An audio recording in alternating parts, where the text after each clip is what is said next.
What's up, guys? Today I got yet another unboxing. This is my third major unboxing in the past few weeks, so I guess I'm really living up to my nameplate as the RC Addict. Now, the reason why I got this is the Arrma Kraton 6S Truggy, basically. It's a Truggy monster truck, is because I've always wanted an Erevo, but I've had an Erevo, and I've had other friends have had Erevos, and they just have too many problems, namely the differentials in them. If you want to run 6S, you want to run bigger tires, you cannot run them reliably. So what's the point? Now, what I got in the meantime was this right here. This is the HPI Vorza. But you can see it's four-wheel drive, it's super fast, 6S, right? But the ground clearance is not there. It's a buggy. So once the battery's in, it's about this low to the ground. So this thing hits constantly on any kind of debris that is in the off-road field. It's just not big enough to go over the stuff. This takes care of that. Also, this one is waterproof. It's snowing right here in Illinois, so what I want to do is take it out, jump the snowbanks, stuff like that. And I want to be able to do that, whereas in the Vorza you can't do that. You're going to fry your electronics on there. So we're going to do an unboxing on this today. This thing looks absolutely awesome. The videos I've seen online are it's super fast. And there's actually a video online of this thing racing an Erevo. They're both about the same speed, right? At the end of the race, the Erevo is clicking, the differential click they have to them because it's differential stripped out from running it too hard on 6S trying to race this thing. So this thing, they bill them as being super fast and super tough. So we're going to see just how tough they are. The reason why I got this thing is because I break RCs all the time. So this thing, the Vorza has made it through my test. We'll see if this one does the same. So we'll get on to the unboxing here. Hopefully you can still see everything. I'll make sure that you can see everything on camera here. Okay. So we got instructions and some tool bags inside of here, like usual. A few extra parts with like their battery spacers, decals, all the usual stuff inside of here. A binding plug, your antenna, all kinds of stuff like that. And the way it looks on here is that it's basically, let me show you guys, it's basically pre-built, straight out of the box. Some of these bigger vehicles like this, they don't come with the tires on it. So here's the controller. We'll put that to the side for now. And we'll pull this beast out. This thing's absolutely beast. I'll get rid of the tires and holders and all that. This is literally my first time holding one of these or unboxing one of these. The box for it's absolutely huge. You can see it takes up the whole it takes up the whole coffee table, the box does. So yeah, this thing's 8th scale, Truggy, monster truck, whatever. And you can see the suspension on here is ultra soft on here, which may be good for bumps and handling. But the springs on here are too thin already, so we'll have to adjust that so it can handle all of the debris and garbage I put this thing. Usually I like to do a lot of jumps with these kind of RCs because they get all that speed and you can just cruise for a really long time, get some air time. So I'll pull the body off on here. I want to go over the controller real quick, and then we'll do a top-down view over the top of this so you can see exactly.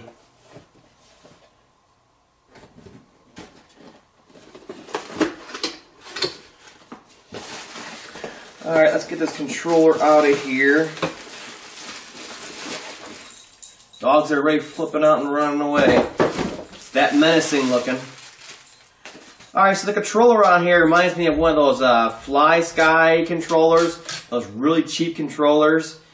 The steering on here feels okay. But it's definitely not the quality that I'm used to with the HPI, the Vorza controller. That's the same way. It's dropped down like this and offset. And the foam on here actually slides back and forth. I know it's not big enough or what. But it's 2.4 gigahertz. And one of the good indications that it's a decent transmitter is that they only take 4 AA batteries. That's what the usual is nowadays for 2.4 gigahertz. So that's good to see. A big old on-off switch back here, huge. And then your antenna flips up, it's kind of nice. And then you got a little charging port back here. This kind of reminds me of the Red Cat ones. And this is where your controls are at. There we go. It's stuck in there pretty good. And this just has all your trims inside of here, and your binding lights and your power lights and all that stuff in here. Your there's a throttle reversing and steering reversing for the servos on there. Little switches on there. Usual stuff inside there, nothing fancy. It's got a good feel to it. We'll see how it feels with the batteries in it. But we'll get on to the actual Arrma Kraton. Pull the body of him. The body, it looks kind of funky on line with the carbon fiber graphics on here, but it looks really, really cool in person with the green on there. Hopefully you can see it just fine on there. And it kind of reminds me of the Erevo body, how it's like this thin style. Back here, the Truggy style, where back here it kind of just drops off and the wing finishes the back end on there. Yeah, so look at this thing. I'll put up on that side here. Look at the side view on here. I like how thin it gets back here, and then it's really open back here for working on it or anything you want to do on there. It just seems very easy to work on. Okay, so I figure I'd bring you in close here for a top-down view instead of yakking from 5 feet across the room and try to explain everything on here. So we're going to go from the front to the back on here, and I'll have to admit that I did drive this already. I had to just get out and go drive it, and of course I broke the wing off back here already, so might be a little dirt, might be a few broken pieces, but we'll do the top-down view so we can talk about it a little bit. Now what I noticed on here is the front bumper is actually very small on here. It actually does very little to actually protect it. So what I have coming for this is a T-bone racing bumper, and that thing supposedly goes from this side all the way to this side, and then I'll cover the A-arms and protect those also. They're fully boxed A-arms on here, but still the front end on here, let me see if I can get it up close here. It's just so exposed up here, it seems. I don't know, it seems extra exposed compared to the other RCs I'm used to. Maybe it's because the bumper is so small on here. But once that T-bone comes in, that'll take care of that on there. Now I put this through about 3 packs, 3-4 packs already on here, and absolutely nothing has broken on here in the front end or underneath or gearing or any other problems except for a 20-foot jump I did that broke the wing off back here. So we'll get to that in future videos. Okay, so we're going to start from the front and work our way back. I'm going to go over it real quickly, and then we'll go over it more detailed down the road. Now up front here, it's unique suspension in general because it has an upper and lower A-arm on a Truggy, which is kind of weird. Usually there's just an upper link on here and a lower A-arm. And of course the lower A-arms are extra beefy. All material in here is all filled in. There's no holes in here, so these lower arms are actually very, very tough. I just worry about these front springs and shocks being so exposed like this. But with that big old bumper that's coming for this thing, it shouldn't be an issue on here. And also I want to show you they use pillow ball suspension on here. Let me see if I can show it. There we go. You can see it has pillow ball suspension on there, so that works out very well for the Summit and the Erevo, and it should do the same for this right here. So it's good to see they're working outside the box there instead of the usual for these kinds of vehicles. There's your waterproof receiver box and antenna tube, obviously. I got some wire management going on here. It's nice to see instead of letting it flop around. You got a waterproof steering servo right here with an aluminum servo horn on it already, so that's all beefed up. We have reinforcement right here with aluminum in the key areas, especially around the linked pins, hinge pins. And then up front here, what I didn't mention, look at the size of that piece right there. That cage is in the hinge pins. Look at the size of that. It's absolutely huge. It's super thick on there. And then your waterproof ESC, and the capacitors on here are quite large, so that's good to see. It has a built-in fan built into it, so that'll push a lot of air out of there and make it more reliable. And then over here you can see the switch to turn it on. It's right here on the outside edge, but it's protected by this skirting right here. And that, of course, has the boot on to make it waterproof on there.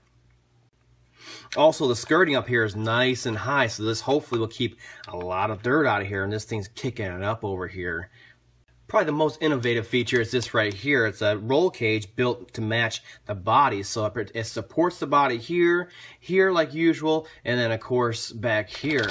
So that hopefully will make my body last a lot longer, being recessed below the shock towers and the wing, and then of course being supported in the key area right here where it's going to just bash right in. And that of course protects any electronics and the center diff and all that in here. Now the battery box on here is not adjustable, but it is good size and has these little adjusters right here, but the size of the box is not adjustable, but it seems long enough. It actually overhangs the chassis right here. The drive shafts on here, the front CVDs on here are super beefy, and so is all the drive shafts that go back, so hopefully these can handle all the 6S power absolutely no problem. And the other thing I like about this is that it uses a center diff with silicone fluid in it, diff fluid, so you can tune the center diff instead of having that transmission in it like the Erevo does. Therefore, this thing will put the power to the ground instead of just doing wheelies all the way down the road. And you can see on here the motor and the gearing. You can see it's very easy to get to change out the pinion on here. You can get in there and adjust the mesh, and of course check the mesh and for debris and all that without taking apart the whole vehicle on here. So that's a nice little setup right there. Got a 2050 kV motor, so that matches the 6S quite well, and this thing has tons of power because of that. And then the back end's pretty basic, has a nice strong brace here to brace from the center all the way back to the rear suspension, and the rear is basically a copycat of the front on there. Now the battery connector on here is a Dean style connector. There's two of them, so you can run it in series. So you can have two 2S or two 3S batteries in here and run them in series. Now if you don't have two batteries, want to run a single 5S, single 4S, single 6S, you can use a loop through on here, which they supply in the bag. So that's an option also. And it's a good thing too, because I already have on order a 6S pack from SPC batteries that'll fit very nicely inside of here. Okay, so we'll flip it over real quick and look at the underside. This has the aluminum plate chassis on it, and I think anything nowadays that runs plastic tub chassis designs is more of a toy, whereas these are made for durability and of course racing environments. Now the one thing I want to mention while we're in here, this is very important, is this gear right here is exposed. There's a recess, but it is exposed. Now this is not as bad as a Vorza, where it actually sticks through a little bit, but you got to watch it. You want to keep the model off while you're transporting it, because you might grab it like this and you're holding it, and then you flick the trigger like I did, like an idiot, and you literally chew part of your finger off. I got a picture that might show for you guys. That was pretty nasty. That was on the Vorza. So overall, this thing is very light and very well built the way it looks.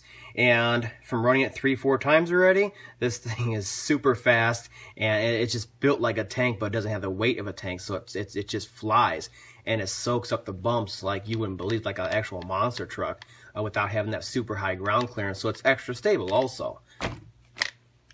Now, for those of you that have stuck around to the end and listened to my ramblings about the Arrma Kraton and watched me unbox it, I have a little gift for you. I want to do a giveaway of one of these CX-10 6-axis quadcopters. You have a choice of green or like a pastel blue. And the way you enter is you leave a comment down below indicating you want to be part of the giveaway. And then in the future, a week or two, there'll be a live drawing on YouTube announcing the winners. Now, there's one caveat to this, I guess you could say, is that I will only ship, I'm going to tell you right now, only to the 48 contiguous states of the United States. So no Alaska, no Hawaii, no Puerto Rico, no England, no Australia, nothing like that. The 48 contiguous states of the United States. And what these are 6-axis quadcopters. They fit in the palm of your hand, and they're so easy to fly, just about anybody can fly. And there are a couple of different colors they come in. If you're interested in purchasing them, they do 3D flips, all kinds of stuff. So I have the two different colors for your choice. I'll be giving one away for this particular giveaway. And keep watching, because in the future there'll be hidden giveaways in my other videos also. So hopefully you guys enjoyed this unboxing, and you'll enjoy the running videos, I'm sure, because this Arrma Kraton it's absolutely awesome. So be on the lookout for